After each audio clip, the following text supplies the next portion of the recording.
തെരഞ്ഞെടുപ്പിന്റെ ഈ പ്രചരണ കാലത്ത് നമ്മൾ അനേകം റോഡ് ഷോ കണ്ടിട്ടുണ്ട്. പക്ഷെ ഇതാ ഈ കാണാൻ പോകുന്ന റോഡ് ഷോ ഉണ്ടല്ലോ, അത് ജനങ്ങളെ ഇളക്കി മറിക്കുന്ന, ജനങ്ങളെ വല്ലാതെ സ്വാധീനിക്കുന്ന ഒരു റോഡ് ഷോ തന്നെയാണ് കേട്ടോ നമ്മുടെ ബോച്ചെ.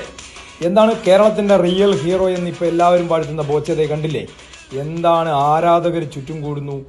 നാസിക് ഡോളും വാഹന റാലിയും ഒക്കെ ആയി ഇങ്ങനെ വയനാടിന്റെ മണ്ണിലൂടെ ബോച്ചെ യാത്ര ചെയ്യാണ്. ഒരു സ്ഥാനാർത്ഥി കിട്ടുന്നതിനേക്കാൾ 20 മണ്ഡലത്തിലെ സ്ഥാനാർത്ഥികൾ നടത്തുന്ന റോഡ് ഷോയേക്കാൾ ഗംഭീര റോഡ് ഷോ, അതിനേക്കാൾ വലിയ സ്വീകരണം. എന്തായിരിക്കും ജനങ്ങൾ ഇങ്ങനെ ഇദ്ദേഹത്തെ സ്നേഹിച്ചു കൊല്ലാൻ കാരണം?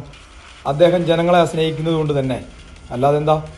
കിട്ടുന്നതിൻ്റെ ഓഹരി മുഴുവൻ ചാരിറ്റിക്ക് വേണ്ടി, മറ്റുള്ളവർക്ക് കൊടുക്കാൻ വേണ്ടി അയാൾ കാണിക്കുന്ന ആ മനസ്സുണ്ടല്ലോ, ബോച്ചെ കാണിക്കുന്ന ആ മനസ്സിനുള്ള അംഗീകാരമാണ് ഈ റോഡിൽ നമ്മൾ കാണുന്നത്, തെരുവിൽ കാണുന്നത്. വല്ലാത്തൊരു കാഴ്ച, മനസ്സിനെ സ്വാധീനിക്കുന്ന വലിയൊരു കാഴ്ച. സ്നേഹിക്കുന്നവരെ മുഴുവൻ തിരിച്ച് ആത്മാർത്ഥമായി സ്നേഹിക്കുന്ന, തിരിച്ചു നൽകാൻ കഴിയും